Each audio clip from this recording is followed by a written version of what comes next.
Hello, everyone. In my prior recording, I was talking about the whole situation of Finland and Sweden possibly joining the NATO program, and I was talking about some other things too, like the mistakes the United States have made.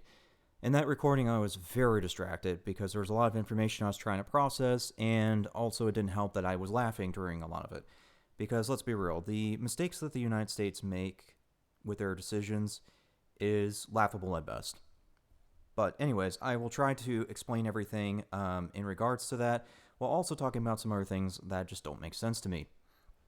So, let's start with why this is so important. You have to first understand the financial situation of the world, I guess you can say. The amount of money that you would need to make a new round and then produce it in the hundreds of thousands, which is the numbers you're looking at because NATO rounds are rounds used by multiple countries, it really stacks up. It takes a lot of money to make that happen.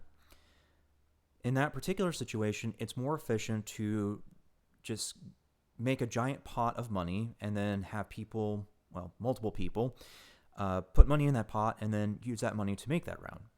That's essentially NATO rounds in a nutshell. That presents a problem because, as I pointed out in the prior recording, the United States used their influence to bully the 280 British out of NATO adoption. So that means the mistakes that the United States makes is a mistake that is going to affect the world. It's not just a taxpayer problem, it's also a world problem.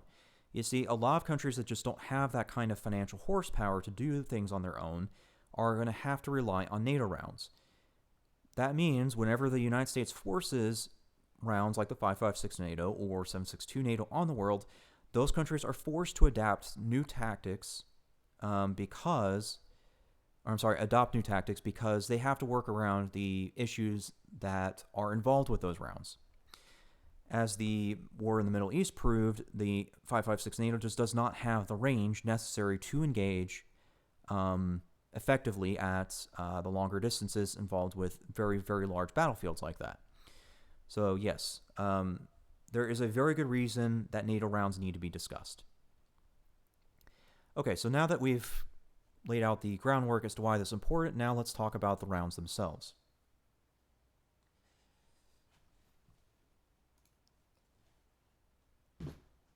Okay, so in the past recording, I was talking about the NGSW program. This is a U.S. military program designed to replace the M4. As mentioned, I don't think it's actually going to happen that way because of the costs involved. Now, the NGSW program is using a 6.8 by 51 millimeter custom round. So it's not an SPC round, it's a custom round. It's 6.8 by 51. That means the cost for this round is going to be very, very high because it's a brand new round and it's specific to these weapons. Another high cost of this is going to be the weapons themselves. I've done a lot of Googling on this and I can't get exact numbers. It's probably because it's not finalized or maybe they just don't want to publish it. But the only things that I know for sure, based on a lot of Google searching, is the cost of the weapons themselves. There's two weapons right now from the NGSW program in a military shooting range. That's going to be Amnesty and the one I forget the name to, the one that's made by 6 Hour. Amnesty is made by somebody other than 6 Hour. Amnesty is the bullpup version, and then the one that's by 6 Hour is not a bullpup version of the NGSW program. Amnesty, once you factor in the full kit, so that's going to be optic, magazine, its compensator, all of that, is going to set you back $3,500 at this time. But what isn't mentioned is what optic they're using on Amnesty, because it's not the one that you see here. The NGSW program did create two, the NGSW program resulted in the creation of two computerized optics, which are down here on the bottom of the screen. Those were not used during the Amnesty tests. That is the one thing that I know for sure from all the reading. So I've done some Googling on that to try to figure out what their costs are, and the best number I can find so far is $2,000. And that makes sense because it's computerized optic. So let's just say that amnesty is probably about $3,000 by the time you remove its optic. Maybe $3,200 if you're going for a little bit cheaper, but let's just say $3,200 plus $2,000. That's going to cost you $5,200 per unit, or per person, I should say. That's a very unrealistic cost, not just for the United States, but all the countries involved. So I would hope that the mistakes that they've made up to this point aren't going to be forced upon NATO, just like they did with 556 NATO, because if they try to get this into the NATO, that's going to be a problem for the rest of the world. So, yeah, let's talk about some alternatives here. Okay, let's see. All right, so this here is the FB MSBS Grot. This is a Polish-made AR that actually is very low cost. I've done a lot of Googling on this. The standard military kit of this Grot is $1,500 US equivalent by the time you translate their currency into USD. So yes, this is $1,500. Now, I did double check this to see if this was a realistic number by looking at other weapons that I'm aware of, and there's one other weapon in that price range, and that's the ARX. Tab over. So this rifle, the standard rifle for the Italian army, is the Beretta ARX 160, and this one is $1,500 as well for a full kit by the time it's pushed out into the military. So once I detected that, I was like, well, this seems to be correct numbers to be posted because of this one being around that cost. And I know that there's more expensive, like the Stair AUG, which you probably recognize. You've probably seen this in a couple of games, but this one is between $2,000 and $2,500 US for a full military kit with the Generation 3. So, yes, this and a couple of the other military rifles are pretty expensive. Another one would be the Israeli Weapon Industries XTAR 95, I think is its designation. That one comes out to about what the AUG is. Another one, too, is the M4, because the M4, by the time you're talking full kit, is somewhere around $2,000. So $1,500 is certainly a very, very reasonable number to be seeing. So the reason I'm bringing these up is because this would be a great start for the rifle basis. If you want to create a new round, fine, but make sure that it's a realistic goal in terms of the cost of the rifle itself and, of course, the entire kit that comes with it for the military. And it seems to me that the two current best weapons to fit that scenario is going to be the Grot and the ARX 160. They are both $1,500. That's very, very affordable in terms of military standards. And honestly, it's very affordable for civilians, assuming that civilian versions of these exist, which I haven't checked, by the way.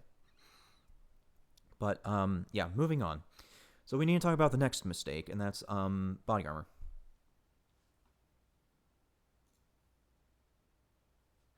Okay, there are different standards across the world, and they all have their own measurement system. So NIJ is United States, GOST is Russia, HOSDB is United Kingdom, TR is Germany, and VPAM is Europe. Now, I want to just quickly point this out right here. Under the European system, PM14 is rated for 14.5 by 114 millimeter. You might not recognize this number if you haven't really paid attention to rifles, but this is larger than a 50 caliber rifle. And you might think that's unrealistic, but actually the world is catching up in body armor.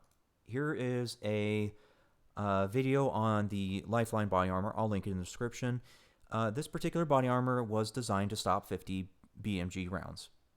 Now, I'm pretty sure that the user's internal organs would be ruptured from the bullet being stopped, but nonetheless, it's caught up, so that's a pretty realistic standard. But the point I'm bringing up here is we need to focus on NIJ. Because we are talking about United States mistakes, we need to look at this particular system. So, a lot of, well, I would say almost all of the U.S. military body armor is going to be rated for 3 or 3A.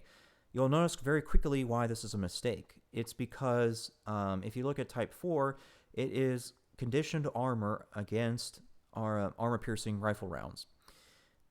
which is important because the U.S. military will be up against these rounds, not just from other military units in the world, but also from insurgents. Insurgents have access to armor-piercing rounds that can punch through Type 4 eventually. It will probably take repeated hits, but more than likely they can do it.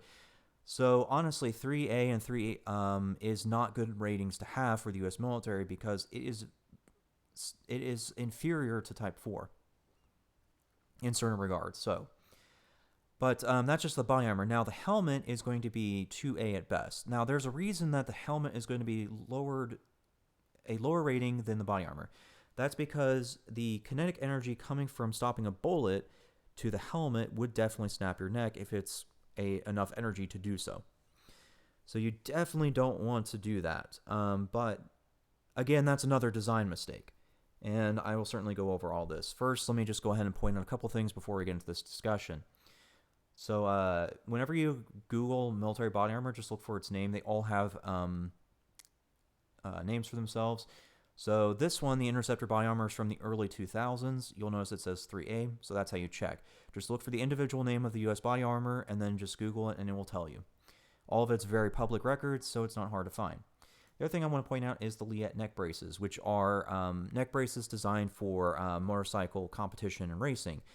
This is to hopefully prevent a person's neck from being snapped if they impact with their helmet. So keep that in mind as we go forward with these discussions and where I'm going with all these mistakes. So the reason I need you to hold on to that memory is because first I have to also go through a discussion about Kevlar body armor versus plate carriers. So what I have pulled up is an example of a plate carrier. What is it?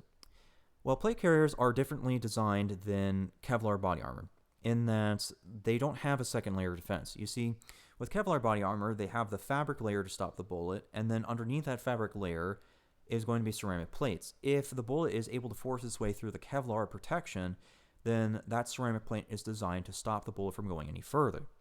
Plate carriers, on the other hand, don't have that level of protection. Instead, they are, well, at least as far as bullets are concerned, entirely reliant on a single plate stopping that bullet. You might think that this is a bad idea, but actually it isn't, and there's a couple of reasons for this.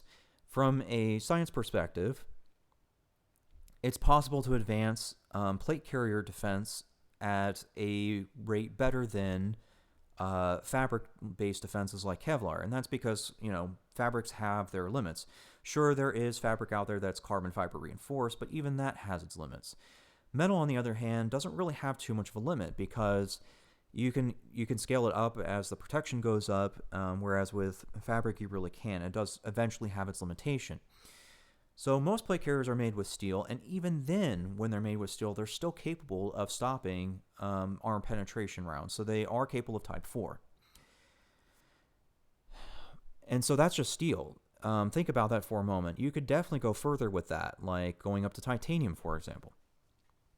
But either way, yes, the plate carriers only have one layer of defense, and that is their single steel plate that's coated in different chemicals and materials, so on and so forth. But yes, a Type 4 plate carrier will weigh about 12 pounds.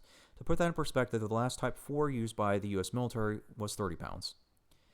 So this is very lightweight for very good protection. And I doubt that you're going to be able to get Kevlar body armor at Type 4 at 12 pounds. So this is very, very lightweight. And this is one of the things that I think that not just the United States, but all militaries have made a mistake on. I think that more research needs to be done into plate carriers. I think that they certainly have a military application, not just for cost reasons, but also science and progression reasons. To put this into perspective, a Type 4 plate carrier with 2 plates in, I'm not talking 4, but 2, is going to be around $1,000 by the time you include taxes, shipping, etc. Each plate's about $200, and then of course the plate carrier itself, by the time you add in all the accessories that you would, generally speaking, want to see on a military person, is going to be the rest of the bill. But yes, each Type 4 plate's going to be about $200, $300, and then the rest is going into the accessories that you would normally strap onto that. A Type 4 Kevlar body armor, at least based on the last one that was used, cost you about $3,000. So yeah, you're looking at about a $2,000 difference, plus the ability to scale up in protection. But yeah, so that's just plate carriers, and they work differently than the helmets. But either way, so as far as the helmet mistake is concerned, I think that in order for helmets to advance as far as body armor has, you need to use neck braces, like the motorcycles. So, why the world hasn't looked towards the, well, I should say the military world hasn't looked towards the motorcycle world for answers is baffling to me, because they figured all this helmet and neck snapping stuff a long time ago. So they definitely have figured things out. I don't know why that they haven't looked into that. So yes, there's a lot of things that don't make sense on the body armor side of things. The next thing that doesn't make sense to me is the whole weight system. Let me see, it's this one? Yes. Okay. So, oh no, wait, it was the other tab I needed. Oops. Okay. In the past, the military units of the world have had motorcycles specifically designed to traverse adverse terrain conditions. This isn't exactly one that was used, but I'm just pulling it up as like a reference point, just to kind of give you like some idea of what I'm discussing here. But they've definitely had motorcycles like this, and I know that the last one the U.S. military did purchase in large numbers had a multi-fuel system in that it could actually accept jet fuel, surprisingly. Yes, a motorcycle that accepts jet fuel. Yeah, that did happen. But anyways, the reason I'm bringing this up is because of the whole weight associated with body armor. I understand that people want lighter because they have all this crap to carry, but why? Why do we have to turn every infantry into a pack mule? I think that a better solution would just be to get them motorcycles. They don't cost that much, realistically. The one that the military did contract out last, the U.S. military, excuse me, I did some research into that. The one that used that could accept jet fuel, that one costed around $9,000. But I think that you could go even cheaper than that because there's been a lot of advances in motorcycles since then. So I would estimate somewhere between $4,000 and $6,000 for a motorcycle. I think that would be a far better alternative than forcing a person to carry everything. It's bad for the person's body. It's bad for combat stamina. There's a lot of reasons that I think they should invest in a motorcycle. And as far as that's concerned, I need to tab over to this.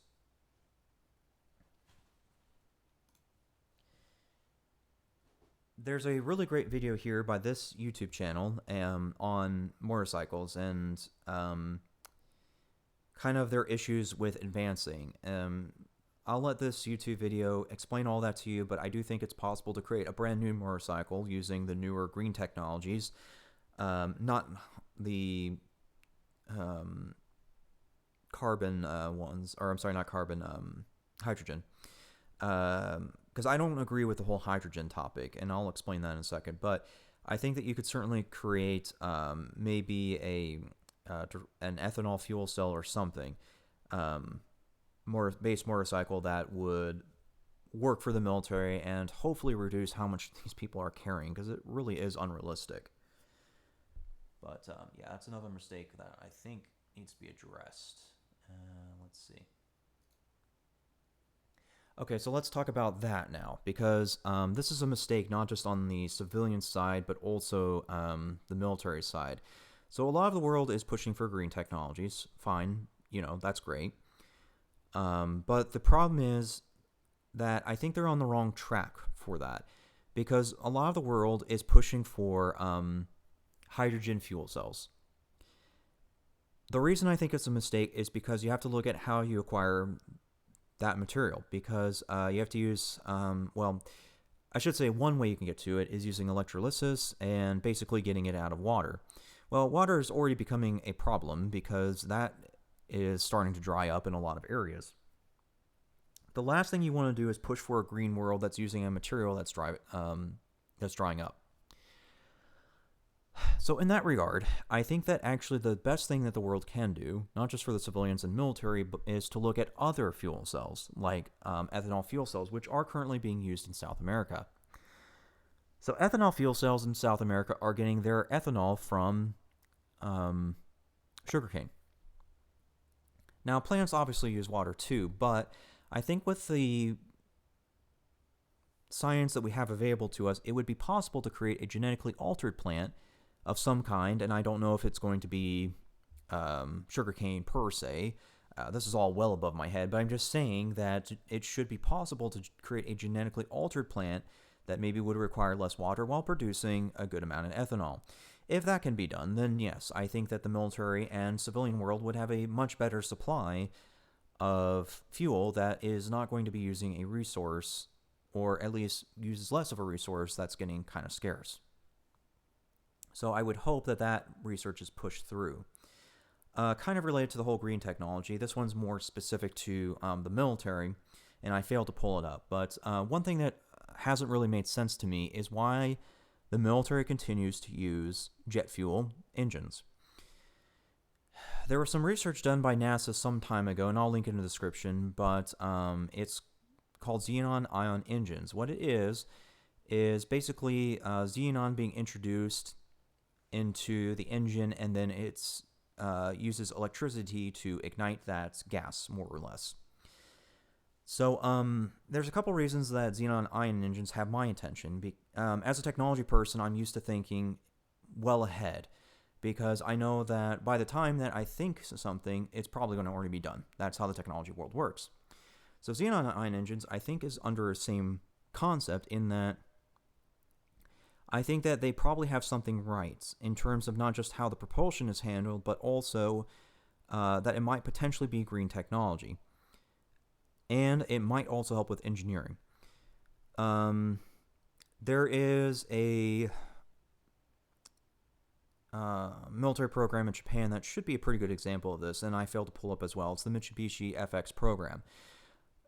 Basically, Japan said, we really don't like the design of the F-35. It is a terrible aircraft in general for what we need. And that's going to happen. The aircraft world has suffered similar problems as the whole infantry problem, in that they're not really as well designed as they should be. But that's a discussion for another day. The point I'm bringing up here is that other countries are recognizing that the United States has some very flawed designs. They're only using it because it's the only thing that is financially feasible in certain circumstances anyways. But either way, I think Xenon Ion Engines have more to them than just being a green solution and finding a different way to make propulsion. I think that in the case of quote-unquote stealth aircraft, that it might actually be good for them. Because see, here's the thing. As far as I've been able to tell Xenon Ion Engines, they don't require air intake. So if an aircraft can be designed without air intake, that would help reduce their radar signature. And that's kind of part of the whole stealth aircraft decision. But either way, that's another thing that's making me scratch my head. I'm just like, we have all this technology in the world, and it's just like, why on earth are we stuck on this one thing? But anyways, let me go ahead and finish by saying how this relates to games. Well, just like the last recording, I mean, this is all stuff that you can use in a game as like a backstory, or potentially add it into the game. So like if you wanted to add any of this into the game as like a lore background, or potentially add an operator from, you know, one of these nations with this weapon, I mean, these are all things that you can do. And quite frankly, I think it would be an interesting thing to put into video games, because there is a lot of technical discussions related to all of this. So yeah, that's all I have. Thanks for listening.